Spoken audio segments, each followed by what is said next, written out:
Welcome to another episode of California MBA's Diversity, Equity, and Inclusion podcast. I'm your host, Shashank Shekhar, founder and CEO of InstaMortgage, and this podcast is brought to you by Prime Lending. And today I'm super excited about having special guest, Linn Cook. He's the Vice President of Sales at OptifiNow, and he has been in the sales and marketing position for various mortgage tech companies. If I understand that correctly, Linn, you were at Lending QB, you were at Lender Price. So welcome to the show. Thank you so much. I appreciate it. Sure. So Linn, of course, we had the opportunity of kind of touching base with you before the podcast, and we talked about a few things. Let's first talk about your journey within the mortgage industry itself, and if being Asian American played any role in that at all, good, bad, or ugly. So let's talk about that. Yeah, I mean, the way I kind of fell into the mortgage, especially the mortgage tech business, was almost by happenstance. I joined a company called Meridian Link back in 2000.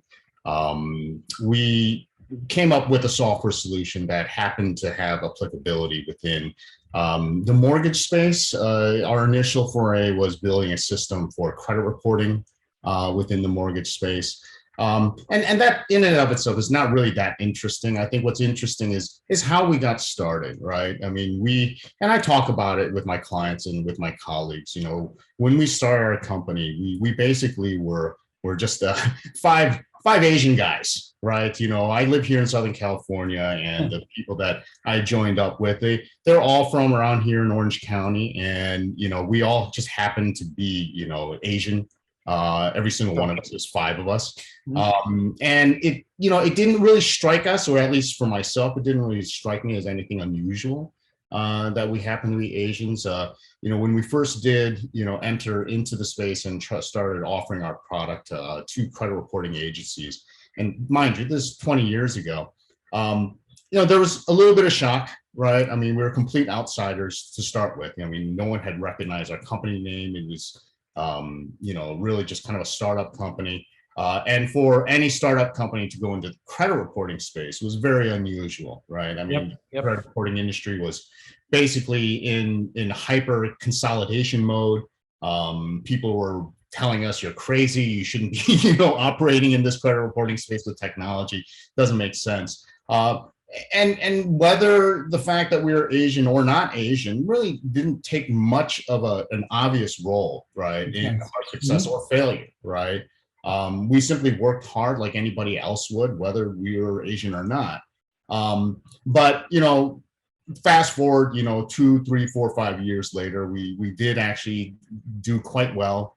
We were able to develop a couple of other products within the Meridian Link line. One of them was Lending QB, which was an LOS within the mortgage space, which obviously then, we were hot and heavy, right? I mean, if you're selling an LOS, right, to mortgage lenders, obviously you have to be very deeply embedded in the industry. And by that time, we had grown to a company of probably about 100 people. Wow. And the struggles of selling an LOS into the mortgage space has obviously its own challenges, right? But if we're talking within the context, of diversity, equity, and inclusion, it's hard for me to say, was my race or my ethnicity, was it a positive or negative thing that affected my ability to sell this product, my ability to engage with customers, which invariably most of our customers were middle-aged white men, right? But I think what's significant for me is that I certainly didn't let that get in the way. It was not something that was top of mind, when I'm engaging with prospects. It was simply just a matter of fact that here's a guy trying to sell this piece of software to a mortgage lender, and I just happen to be an Asian guy, right? Sure. And I think that's, to me, is sort of the approach that I personally took, right? That I didn't really want that element of my identity to have an impact one way or the other, right? And whether it did or not, really had no impact on me, right? I mean, it was something that I was able to just, not really have to address, right? It was something that I was not actively thinking about well, he didn't buy from me for Mhm. this reason because I'm an Asian guy. No, he Yeah, probably didn't buy from me because didn't want an LOS. sure, of Right? course. So that's kind of how I got into this space. Obviously I've been working within this mortgage technology space for a long time. And over time it just, those elements of my identity become, not less important to me. Obviously, it's very important to me, but really didn't influence the way that I thought about, how I was being perceived in a professional setting. Very well said, Lynn. And that's for the audience to understand it as well, is that just because this is a diversity, equity, and inclusion podcast, and just because somebody did not buy from you, does not always mean that there is a racial connotation to it. As Lynn mentioned, that might just be their product wasn't good enough, or the fact that they didn't have the need for the product. So we have to be very clear that we look at both sides of it. Just because we are sitting on a podcast like this does not mean that everything needs to have, for example, in this case, say a racial connotation. So really well said. The fact that first you did not make it an issue yourselves. You never, that wasn't your top of mind when you were trying to either create the product or sell the product within the mortgage industry. And also, anytime that you failed, you did not kind of put a blame as race as one of the factors that, well, maybe that's why he did not buy from me because I'm Asian. So that's a good learning for a lot of us, because sometimes we see that people going to that extreme where they kind of give that meaning to a certain failure, is because it must be because of my skin color, it must be because of that. And while that might be the case in some cases, and we cover those stories, of course, in a lot of these episodes, that did not happen to Lynn, or at least he did not let that any of those experience being defined because of his race. So that brings me to another point, Lynn, is that diversity, equity, and inclusion. I mean, how do you see that broadly speaking? And if within the mortgage context, if you can talk more, but just broadly, because I know you have some interesting takes on what should companies or people focus on first before, because there are three different elements of diversity, equity, and inclusion. There's diversity, there's equity, and there's inclusion. So talk to us a little bit more about that.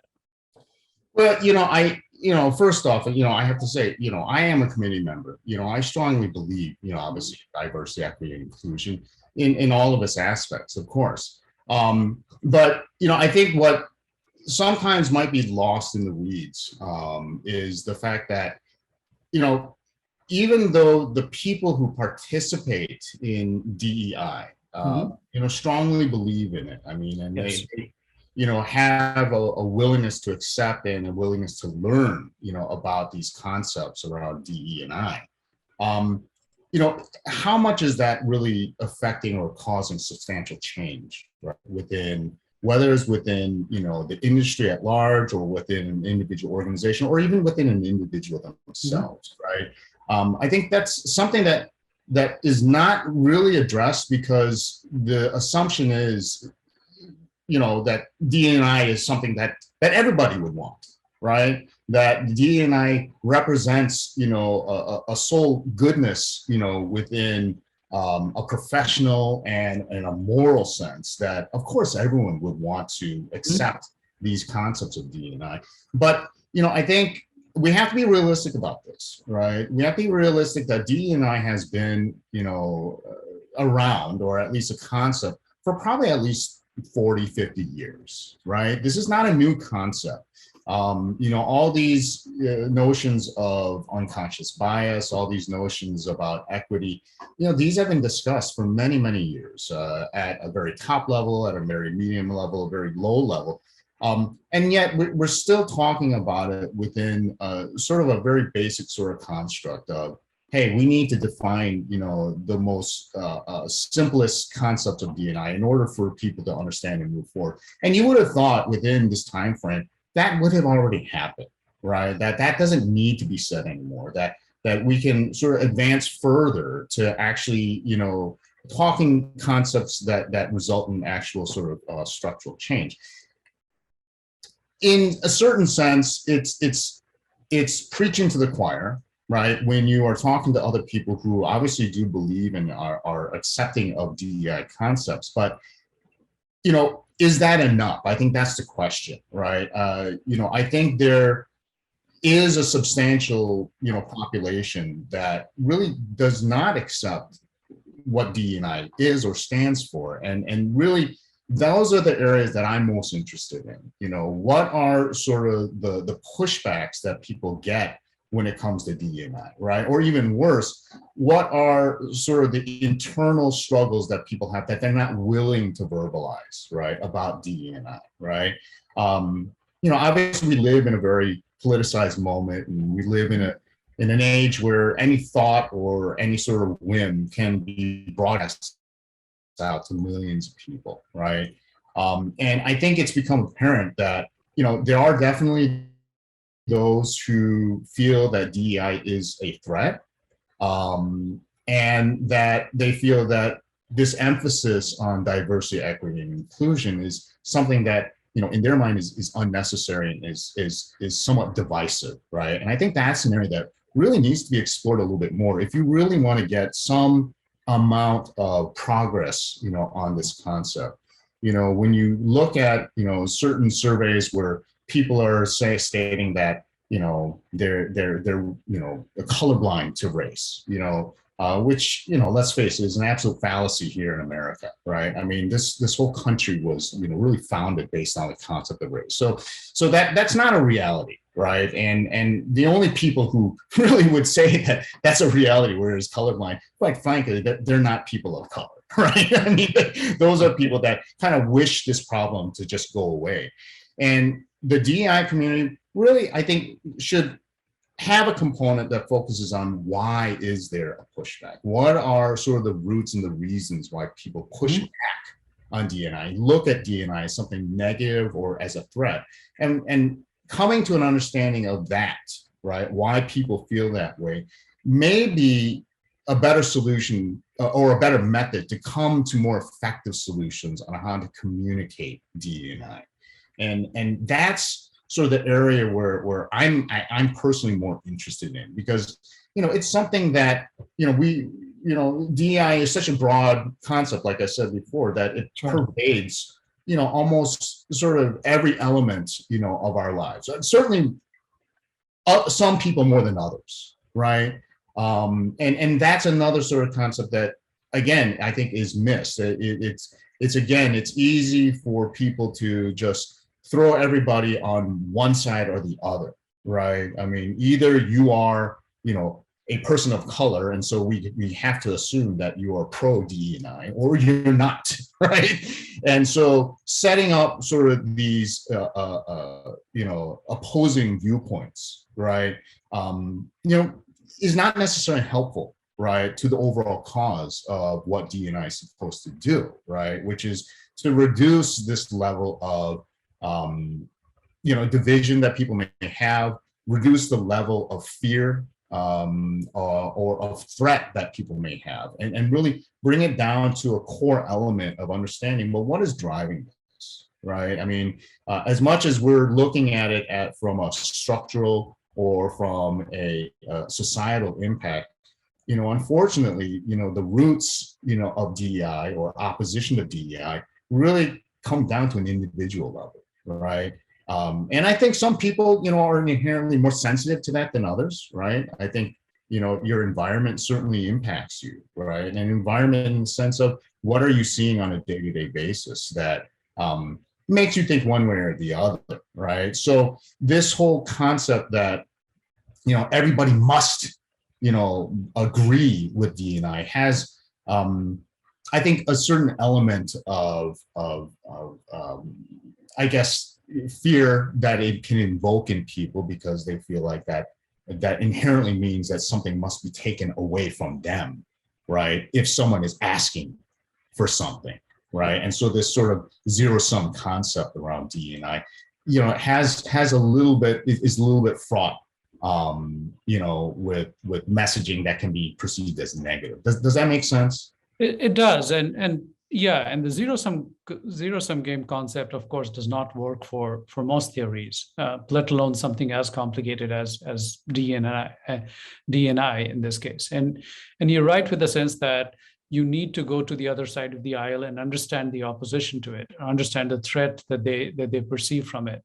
At the same time, you need to be flexible with your approach. If you are a CEO like I am, say, for a mortgage company, or even other companies, that you need to understand the fact that you can drive home something as important as DEI, as making it mandatory and saying this is what it is, and not having people have their voice. It may not be an opposition of the voice, but just another voice.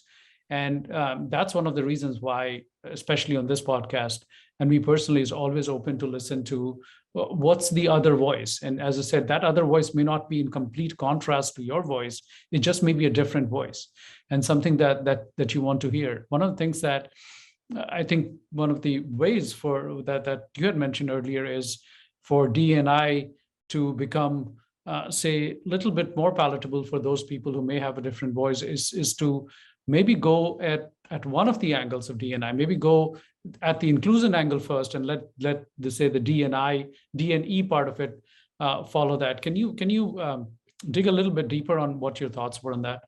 Yeah, I mean, and this becomes a little bit more personal, right? I mean, obviously, I've lived my life and I've lived my identity as I am, but not out of choice, but because this is who I am, right? And this is the way that, society or other people may perceive me. At the end of the day, there's a difference, right? There's a difference between someone who acknowledges the fact that you're different and someone who respects the fact that you're different, right?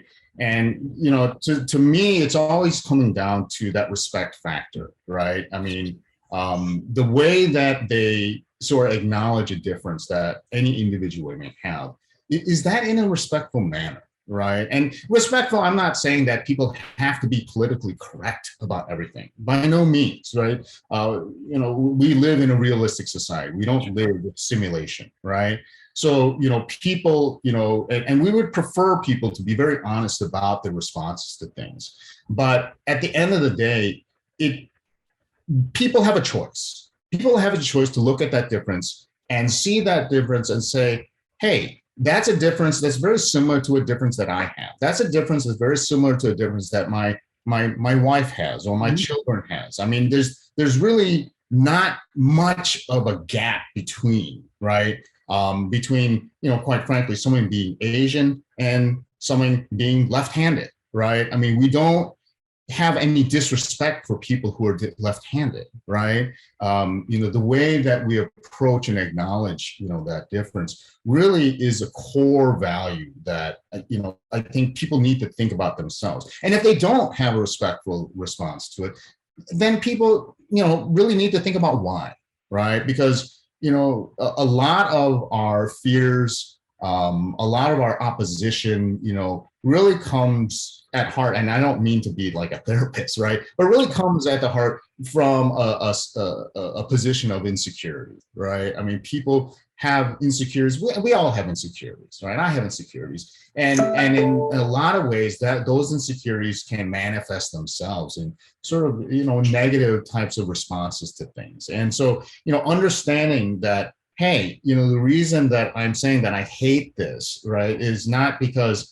it is inherently bad, but it may come from a sense of, well, I just have this insecurity because I don't know anything about that. And not knowing something about something makes me feel inferior. And when I feel inferior, that's when I feel like I need to put myself in a position where I can sort of make that difference go away or make that difference seem bad so that I don't feel like, I'm the one, who is inferior in this situation. So, I think that inclusion part of it, yes, you can call it inclusion. If people have a core sense of respect for these differences, then this concept of diversity and equity really just follows along. It doesn't necessarily need, to sort of force people to look at things at a certain way. It doesn't need a survey necessarily, because the problem has already solved itself. You've already given yourself that space to say, it's different, but I have at its core level, just a level of respect that I don't even need to verbalize, right? When I see someone that, has different clothing or whatever it may be, I'm not going to automatically, have an unspoken negative, perspective on that person. Instead, I'll have an unspoken more positive or even neutral perspective to that, to the extent where I feel like, hey, it doesn't matter, right? I'm talking to a person, we're talking about business or whatever it may be. The fact that they're wearing their clothes or their hair may be different or their skin may be a different color really has no impact on my interaction with that person in the first place. Yeah, that's an interesting take on it, and you're right. It really depends on the person itself, is because you organization as a whole, or divisions as a whole, or branches as a whole, is an entity, and there could be programs and policies. At the end of the day, it's the individual that that has that kind of a feeling or that kind of a notion ingrained within itself, and that's something which we need to take out. So one way, of course, as you said, is to understand what their objection to, say, a philosophy like this is. And of course, I mean, what we can do, or at least what we are doing at California MBA, is to be bringing guests like you who have different point of views, so that people can understand the importance of the DE&I. We can, of course, nobody can potentially force someone. Diversity, equity, and inclusion is critically important to not just the industry, but the country itself, but not a concept that anyone can be forced to live with. This is something that you need to realize at some point of time, is that for you as an individual, this is important. So thank you so much, Linn, for coming up with a point of view which was very different, very interesting, and something that, of course, we appreciate here at California MBA. Ladies and gentlemen, this was another episode of California MBA's DE&I podcast with Linn Cook, who is the Vice President of Sales at OptifiNow. Thank you again, Linn, for being on the show. Thank you so much. I appreciate it.